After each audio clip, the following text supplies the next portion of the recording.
Dr. Elwyn Thorne arrived in the salt-bitten town of Oakhaven beneath a slate-gray sky, the late spring fog wrapping the coastline like a strangler's hands. His coat was still crisp from Albany, his boots too clean for the muck-caked thoroughfare he stepped onto. Locals watched him from behind curtains and cracked doors, eyes glinting in the dim. Their expressions lingered too long, not with curiosity, but with the brittle tension of prey recognizing a predator by mistake. Officially, Thorne was a traveling physician, offering his doctoral services to the underserved borough. But behind his ivory-bound medical bag and genteel demeanor burned a singular motive: revenge. He hadn't taken the call to Oakhaven by chance. He followed whispers traced from the final rambling letter of his mentor, Dr. Lucius Wendell, who had spoken of dark rites and coastal visions before cutting his own throat, with a scalpel still vibrating with tremors unknown. The letter ended in a scatter of ink and the mad phrase, "The mirror-faced one watches." Thorne set up rooms in the Seafoam boarding house, a clapboard relic on Cliff's End Street facing a gray, froth-laced tide. Miss Pelletier, who ran the place with a nervous, lip-biting demeanor, didn't ask about his credentials, nor why he insisted on a second-floor room facing the sea. When he mentioned Dr. Wendell, her face stiffened, fingers tightening on the iron keys before muttering about old ghosts better left buried. Through the week, Thorne walked the foggy streets with a satchel of placebo powders and tonics. But most of the townsfolk refused consultations. A gaunt butcher stared through him, as if trying to remember whether Thorne was truly there.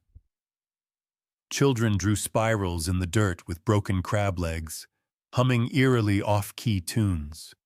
Fishermen rubbed talismans at their necks, slick with crude carvings that resembled fractured faces, and muttered of tides that roared with voices beneath. It was only in the musty corner of the Oakhaven archives that he found mention of a Seacliff cave, rumored to be a site of rites performed long ago by a sect now only spoken of in hisses. The librarian, blind in both eyes, hadn't touched the ledger since the storms of '02, but rested a trembling hand on the page where mirror-faced one was scrawled backwards across someone's name. That night, sleep did not come easily. When it did, it struck like chloroform. He found himself standing barefoot on cold, slick rocks deep under the cliff. The air was thick with brine and rot. A presence pulsed in the black, violet-tinged water ahead. Then it surfaced. It wasn't skin that wrapped the face. It was translucent, flickering like warped glass. Behind it churned 100 faces, screaming behind sealed lips, distorting into shapes that could not live. The creature moved without moving, drifting closer while emitting a droning sound, like words turned inside out. Dr. Thorne screamed, awake. His pillow was soaked through. From the window, the cliff loomed in the mist. The faint shape of something, too slender to be a man, stood unmoving by the shoreline. It was watching his room. Even from there, its face gleamed. Like glass, salt spray stung Dr. Elwyn Thorne's face as he followed a goat trail carved into the edges of Oakhaven's cliffs, just as described in an obscure tract he had unearthed in his mentor's scattered notes. The townsfolk avoided his gaze this morning, whispering prayers in a language that felt older than sea stone. Something within him, perhaps his naive thirst for justice, or something darker fostered by the dream, urged him downward. The entrance to the cliffside cave yawned like a wound in the world. A slab of rock bore symbols he instinctively recoiled from, twisted geometries that seemed to slide away from focus. The air was heavy, wrong, alive with salt, rot, and the dizzying sweetness of something buried too long. Lantern in hand, Thorne entered. The cave pulsed with a wrongness not quite sound, but he felt it in his teeth as he descended. Stalactites glimmered wetly above, but some surfaces were unnaturally smooth, as if licked by a great flame or molded by thought. Feral glyphs covered the walls in spirals and knots, etched deep into stone by desperate or reverent hands. At the lowest chamber, the cave widened into a crude shrine, a stone altar veined with pink and green quartz, its shape too symmetrical for nature. A basin of black liquid lay at its base, motionless despite the cave's breathy drafts. Beneath the altar, nearly hidden beneath moldering skin panes, he found it. A thick tome bound in what he knew was not leather, but skin flayed and scrawled with ink that shimmered when unlooked at. The air around it convulsed with nausea and impossible color. The grimoire was warm, the warmth of fever, of infection. Elwyn opened the cover. Instants stretched. Pages turned themselves with a languid will. Ink worms slithered across the parchment, spelling names that bruised his tongue when he whispered them. Syllables embedded themselves behind his eyes. Reality hiccuped with each turn. He understood then that language could cut, and thought could fester. When he next awoke, he was in the center of the town square. The sky was wrong, a shade too dark for morning. His clothes were caked with mineral dust and algae. A fisherman recoiled at his presence, murmuring, "He bears the look." Everyone stared at surfaces. A little girl was weeping into a mirror until her father smashed it with frantic hands. At the edge of hearing, Thorn picked up an echo from his dream, a voice like water through broken glass, whispering syllables only he should know. He staggered to the inn. The innkeeper no longer smiled but blinked at him with clockwork rigidity. "The one beneath," the man intoned, "reflected, reborn."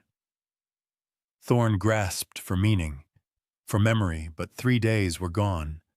The grimoire throbbed in his satchel like a second heart. Wooden faces flickered in puddles and windows. A crow stared into a tea glass until its neck folded backward with a sound like shattering porcelain. Oakhaven was unraveling, and Thorn had turned the first page. Madness clung to Oakhaven like salted fog, worming its way into shutters, minds, and marrow. Dr. Elwyn Thorn watched from the cracked window of his rented room as a crabbing boat drifted homeward, its crew members screaming, and then laughing, manically, at his own reflection in the glinting sea. The doctor's hands trembled. He hadn't slept since the grimoire took something of him. The villagers walked unnaturally now, moving in jerks or slow, exaggerated paces as though they dragged invisible anchors. Conversations echoed with guttural pauses and repeated syllables, told and retold like broken hymns. A shopgirl gouged her eyes with a jagged mirror shard when he asked where her parents had gone. The townspeople would not stop muttering, "The mirror turns. The mirror sees." That night, wind clawed through the coastal heather as Thorn returned to the cave, driven by a stomach-deep dread pulsing in time with the grimoire, ever warm beneath his coat, like smoldering coals. Stalactites gleamed wetly in the torchlight.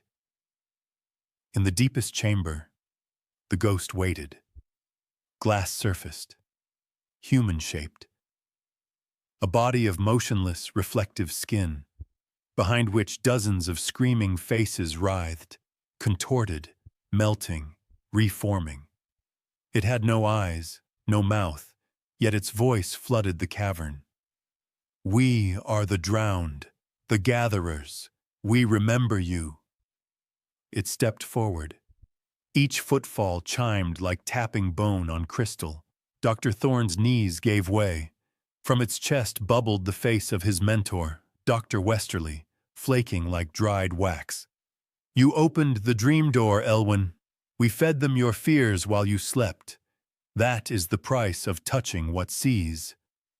The walls rippled. Thorne clawed at the floor to push himself back as other faces surfaced. Mrs. Guerin, the old tavern keeper, now missing for days. Father Pyrell, drowned 3 years prior, and in the center of them, the pale creature from his first dream, its mouth forever open in silent scream. The grimoire glowed against his chest and unspooled, pages rustling despite the still air. Strange glyphs bled off the parchment and traced themselves into the sweat of Thorne's skin. The ghosts' voices howled at once, and with each scream, Dr. Thorne's thoughts swam. He felt them, not physically, but cerebrally. Thoughts intruded not by sound, but by shape. Fragments of jargon and geometry not meant for human minds. Memories that were not his. It was raining glass in one, and the churches bled. The madness, he understood, was not accidental. It was a contagion, a virus of consciousness, transmitted not through contact, but through sight, through idea. The ghost moved closer. We never left the sea. You brought us to land. Visions surged, Oakhaven burning under 1,000 reflected suns, its children whispering glyphs into cracked mirrors, himself older, eyeless, teaching from the grimoire. Dr. Thorne clutched his head, screamed. No sound came but that of breaking glass. Through his tears, he saw his own face glimmer within the ghost. His mouth moved, reflected there. We remember you. The storm battered Oakhaven with shrieking wind and silver rain as Dr. Elwyn Thorne stumbled down the path to the Sea Cliff Cave one final time. Lantern light guttered under his coat, revealing warped shadows leaping across the craggy rock. Beneath the roaring surf, the cave entrance yawned like a mouth thirsty for memory. In his fist, the grimoire pulsed. Hotter now, the flayed cover twitching like something alive. Every page he'd read had leached parts of him, words lodging under his skin like shards. He barely remembered his mentor's face. Only fragments remained. The tremble of hands at a scalpel, laughter echoing in a university corridor, now dissolved into whispers within the book. Water lapped at his boots as he entered the sanctum of jagged obsidian and forgotten rites. The altar reared before him, slick with salt and veins of green phosphorescence. Lightning lit the cave in staccato pulses, revealing the ghost, the mirror-faced one, no longer a stranger. Its glassy surface gleamed with Thorne's own face, split and twitching across curved planes. Eyes wept molten silver, mouths opened within mouths, some scribed spelling his name, others devouring it. You, the chorus spoke, bound us with purpose. Now you burn with it. Thorne fell to his knees, sobbing. I only wanted justice. You took him. You twisted everything. The ghost rippled forward. Its body displayed moments. Thorne cutting into the town's minds with questions, the precise hunger in his voice matching the old cultists. His mentor, wide-eyed, not from fear but pleading, held at knife point by Thorne himself? Was he the executioner all along? No, he croaked. No, I followed truth. You followed obsession, the mirror-faced one whispered back. The grimoire screamed, its pages flipped by windless fury. Glyphs melted into mirrored language until only a blank pane faced him. And in that pane he saw himself robed, leading the townsfolk, each with glass-threaded eyes. No more! Thorne screamed and swung the grimoire out over the black sea. As it left his grasp, It cracked in midair, expelled a sound like laughter swallowed in reverse, and sank. The cave screamed with it, stones quaking, sigils bleeding cold white light. For a moment, the ghost fractured. Faces scattered into glittering splinters before reforming slower, weaker. But the silence did not last. Outside, Oakhaven was deafening with gibberish. The townsfolk had torn off their eyes, hoping not to see. Yet the infection had already reached thought. Even in blindness, they dreamed.